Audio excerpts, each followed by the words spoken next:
Hi friends, आज के इस वीडियो में हम लोग जानेंगे किसी विलयन का पीएच मान कैसे निकाला जाता है। उससे पहले थोड़ा बेसिक जान लीजिए पीएच स्केल के बारे में।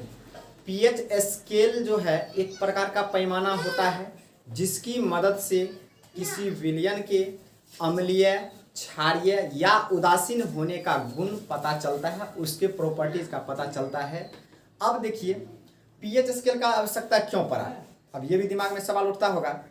अब क्या होता है कि पीएच स्केल की आवश्यकता इसलिए पड़ा कि हम लोग तो पहले रूप से भौतिक गुण में हम लोग जानते थे कि स्वाद में खट्टा या तीखा या फिर नमकीन होता है।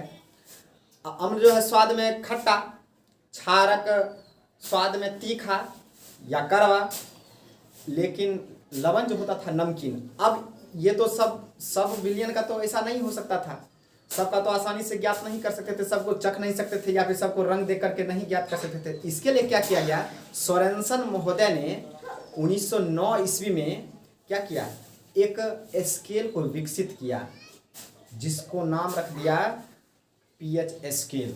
अब देखिए सोरेनसन, याद रखिएगा, सोरेनसन महोदय ने 1909 ईस्वी में किसका खोज किया, पीएच स्केल का खोज किया। पीएच का अर्थ भी समझ लीजिए।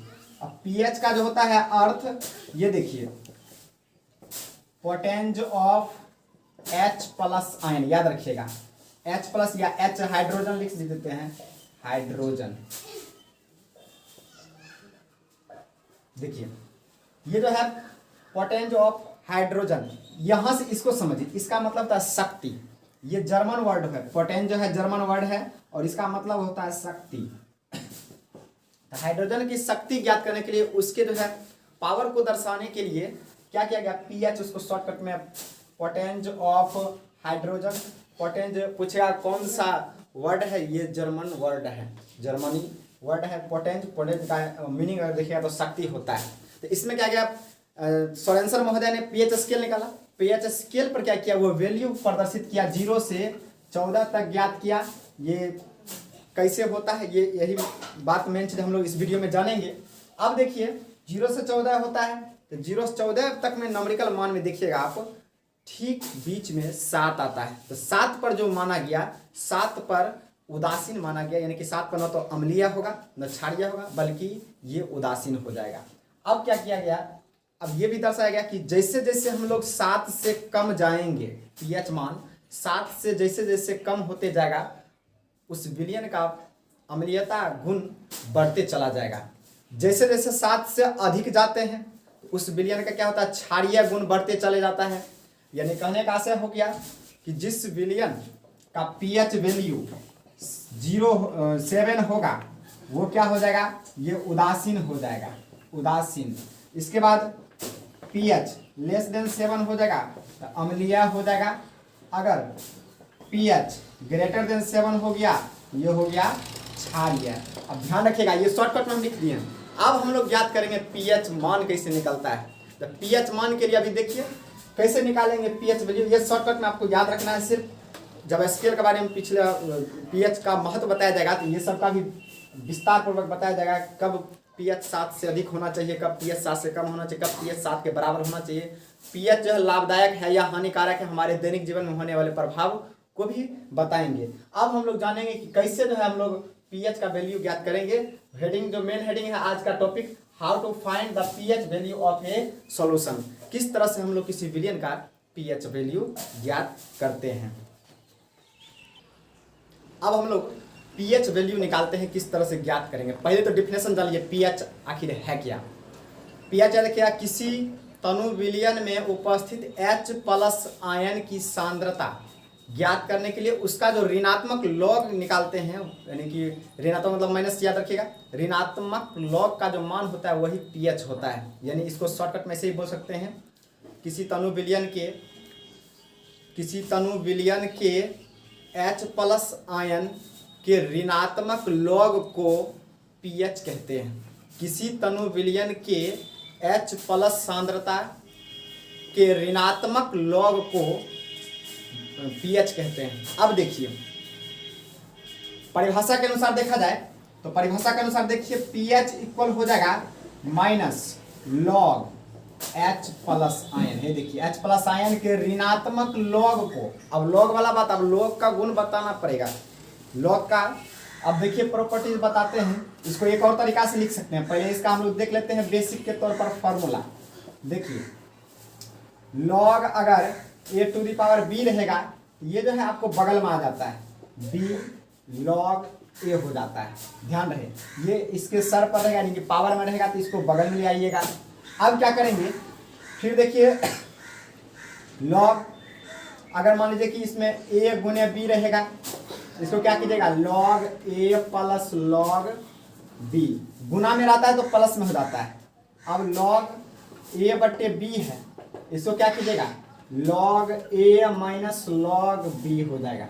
अब देखिए फिर log, इसमें याद रखिएगा मेन फॉर्मूला तो इसके लिए ये आ जाएगा। इसके बाद अब जो बताएंगे ये भी ध्यान रखना है, log e का मान या log 10 ही पहले ले लीजिए, log 10 इक्वल होता है 1, log e का मान भी 1 माना जाता है, और log 1 का जो मान होता है वो होता है 0। ये याद रखना है, इसका प्रयोग अधिक से अधिक करेंगे और एक इसका प्रयोग अधिक से अधिक करेंगे। अब आप देखिए इसमें क्या होता है, ये हो गया। अब इसको देखिए, इसको फॉर्म में बदलते हैं, अलग टाइप से भी इसको लिख सकते हैं। अगर pH देखिए pH इक्वल, इसको देखिए ये -1 समझिए, इसको ये इस पर चला जाएगा तो log H प्लस लिख करके इस पर -1 दे दीजिएगा। तो आप इसको ऐसे भी लिख सकते हैं log 1/h प्लस, क्योंकि मैथ में पढ़े हुए x टू द पावर -1 रहता है, तो इसका इनवर्स लिखने के लिए 1/x लिख देते हैं इसको। उसी तरह से इसको ऐसे लिख दिए, ये याद रखिएगा, ये फॉर्मूला हो गया, ऐसे याद रखिए, या फिर मेन तो फॉर्मूला यही हो गया। अब इसके अलावा और भी जानिए, एक आपको, अब कभी कभी अब H प्लस आयन अब तो क्षारक में भी रह सकता है, तो क्षारक में याद रखिए OH आयन होता है OH माइनस, यानी कि OH ऋणात्मक रहता है ये, और अम्ल में रहता है H प्लस। ये कौन बताया था, याद कीजिए, ये जो है आपको H प्लस जल में घुलाते हैं तो H प्लस आयन देता है कौन, अम्ल। किसने बताया, तो आपको आर्हेनियस महोदय ने ये बताया था कि यदि हम लोग किसी अम्ल को किसी जल में घुलाते हैं तो H प्लस आयन प्रदान करता है, उसको हम लोग अम्ल कहेंगे। यदि क्षारक को जल में घुलाएंगे तो वो क्या होता है, हाइड्रोक्साइड आयन देता है, हाइड्रोक्साइड आयन देता है, वो क्षारक गुण को प्रदर्शित करता है। तो इसमें एक और फॉर्मूला हो जाता है, अगर मान लीजिए कहेगा क्षारक निकालने के लिए, तो उसके लिए क्या कीजिए, तो H प्लस आयन के लिए अगर OH माइनस आयन दे दिया तब क्या करेंगे, इसके लिए देखिए क्या करेंगे, एक फॉर्मूला होता है H प्लस और एक होता है इंटू OH माइनस। अब इसके लिए क्या कीजिएगा, इसका जो है 10 टू द पावर -14 हो जाता है। ये देखिए ये हो गया, या इसको एक तरह से और भी लिख सकते हैं शॉर्टकट में, अगर देखें दोनों तरफ अगर लॉग लगाइए, लॉग हम डायरेक्ट लिख देते हैं, लॉग अगर दोनों तरफ ले करके अगर निकालते हैं तो इसका मान ऐसे आ जाएगा आपको H प्लस, ठीक, और फिर प्लस OH माइनस इक्वल हो जाएगा 40। ये भी फार्मूला हो जाता है, यानी लॉग अगर लीजिएगा, दोनों तरफ लॉग लेते हैं, लॉग लीजिएगा तो ये देखिए बगल में आ जाएगा, log 10 का मान कितना हो जाता है 1, ठीक, ये बगल में आ जाएगा, इस ये फॉर्मूला लग जाएगा, log है गुना में है। मामा जी अति आवे पेन अति आवे कल दनिया। आप देखिए किसी विलयन का H प्लस आयन की सांद्रता जो 10⁻⁷ है, तो pH क्या होगा, इसका pH मान निकालने के लिए पूछेगा। तो H प्लस आयन कितना दे देंगे 10⁻⁷। आप देखिए सूत्र याद रहना चाहिए, तो pH इक्वल माइनस लॉग, इसको H प्लस आयन दे देंगे। अब इसमें देखिए pH minus log H plus ion हो जाएगा 10⁻⁷ रख दीजिए, बताए थे ये 10⁻⁷ है, ये बगल में आ जाएगा तो माइनस है, तो माइनस यहाँ -7 लॉग, यहाँ 10। अब देखिए माइनस प्लस 7 अब गुने लॉग 10 का मान कितना 1, यहाँ हो गया 7। अब pH वैल्यू कितना हो गया 7 आ गया। अब देखिए एक बार और समझ लीजिए इसको, अब इसमें pH है माइनस लॉग H प्लस एन सूत्र होता है, H प्लस का मान 10⁻⁷ है तो माइनस लॉग 10⁻⁷। अब इसको क्या करेंगे माइनस लॉग 10 का मान 1 7 गुने 1। अब इसी तरह से अलग अलग रह सकता है। अब मान लीजिए कि H प्लस आयन की सांद्रता दे दिया जाए 0.1। अब इसको क्या कीजिएगा, सबसे पहले इसको ऐसे भी बदल सकते हैं, m मोल में रहता है, 0.1 को ऐसे लिख सकते हैं, दशमलव हटाइएगा 0 होगा, 1/10, इसको ऐसे 10⁻⁻1 भी लिख सकते हैं। अब देखिए लॉग pH वैल्यू निकालना है, तो pH वैल्यू के लिए minus log H plus ion minus log. अब देखिए इसी में क्या करेंगे, H प्लस का वैल्यू रख देंगे ये 10 की पावर -1। अब ये देखिए ये बगल में आ जाएगा, तो माइनस पहले से है ये माइनस, ये -1, तो लॉग। अब इसको क्या कर देंगे 10, अब माइनस माइनस प्लस 1 का गुने इसका 1, इसका मान 1। अब यहाँ से स्पष्ट हो गया, अगर H प्लस आयन पावर के रूप में दिया रहे अगर माइनस लगा हुआ रहेगा तो वही उसका वैल्यू हो जाता है। अब देखिए 10 पावर -7 7 आ गया, 10 पावर -1 था तो 1 आ गया, तो H प्लस आयन निकालेंगे से। अब देखिए कभी कभी प्रश्न क्या घुमा करके दिया रहेगा कि यदि OH की सांद्रता दिया रहेगा, कहेगा कि इसका pH वैल्यू ज्ञात कीजिए, तो उस पर भी निकाल सकते हैं। अब pH के लिए सूत्र में H प्लस आयन है, लेकिन OH का मान दिया, जिसके किसी विलयन का मान लीजिए कि OH माइनस की सांद्रता दे दिया कितना 10 पावर -8 देते हैं, या 10 पावर 12 13 कुछ भी रह सकता है, तो pH क्या होगा। तो सबसे पहले तो OH माइनस की सांद्रता हो गया। अब इसको बनाने के लिए देखिए क्या करेंगे, सबसे पहले H प्लस आयन की सांद्रता निकालना पड़ेगा। तो H प्लस आयन की सांद्रता देखिए कैसे निकालिएगा। H प्लस आयन की सांद्रता निकालने के लिए देखिए अभी बताए थे H प्लस और इंटू OH माइनस। अब इसको गुना कीजिएगा ना, 10 पावर माइनस कितना होता है 14 होता है। तो क्या करेंगे मान रख देते हैं। H प्लस का पहले मान निकालना है, इसका मान देखिए कितना 10 to the power -8 equal 10 to the power -14 हो गया। अब क्या करेंगे H प्लस, अब इसको क्या करिएगा, इसको उधर कर दिएगा 10 टू द पावर -14 अब बाय 10 टू द पावर -8।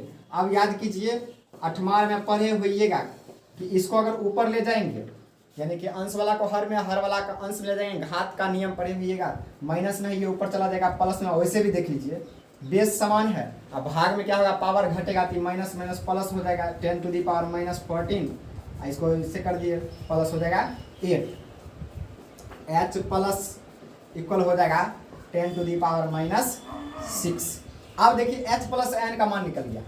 अब याद कीजिए pH मान निकाला, तो pH का मान हम लोग H प्लस के फॉर्मूला में उसी के अकॉर्डिंग निकालेंगे। तो अब इसमें क्या करेंगे मान रख देंगे। अब इसका जो है रखेंगे H प्लस आयन के स्थान पर 10 टू द पावर -6, यहाँ आ जाएगा -6 और log 10 का मान 1, यहाँ माइनस माइनस प्लस 6 गुने 1, तो यहाँ कितना आ गया pH वैल्यू कितना आ गया 6। अब देखिए विलयन का OH किस में रहता है क्षारीय में, तो क्षारीय का निकालिएगा, याद रखिएगा क्षारीय का निकालिएगा या OH मान दिया रहेगा। तो सबसे पहले क्या करेंगे आपको याद रखना है कि सबसे पहले H प्लस आयन की सांद्रता निकालेंगे। H प्लस आयन की सांद्रता निकालेंगे 10 टू द पावर -6। अब यहाँ से फार्मूला का यूज कर लेंगे यहाँ से इसमें। अब इसमें क्या करेंगे यही मान रखना शुरू कर देंगे, ये पहले वाला है याद रखना है। अब देखिए मेन चीज में क्या काम किया फार्मूला, तो फार्मूला अगर याद रहेगा तो आसानी से ज्ञात कर सकते हैं। देखिए इसमें क्या था OH का मान दिया था, OH का मान से हम लोग पहले क्या किए हैं H प्लस आयन की सांद्रता निकाल करके अब फिर pH मान निकाल दिए हैं 6 आ गया। तो अब यहाँ से स्पष्ट हो गया। अब ये जो है pH वैल्यू से हम लोग सीख गए कि कैसे pH स्केल में जो मान अंकित होता है कहाँ से आता है। अब इसका अपोजिट भी होता है, कभी कभी क्या रहेगा pH वैल्यू दिया रहेगा, अब कहेगा इसका जो है मान निकालने के लिए कि सांद्रता क्या होगा, pH वैल्यू जैसे 6 दे दिया, अब इसका सांद्रता कहेगा निकालने के लिए कभी कभी। अब मान लीजिए 8 दे दिया, 5 दे दिया, इसका हम लोग नेक्स्ट वीडियो में देखेंगे किस तरह से हम लोग अब pH वैल्यू से सांद्रता ज्ञात करते हैं। आज के वीडियो में बस इतना ही। मुझे उम्मीद है कि आप लोग सभी बातों को आसानी से समझ गए होंगे।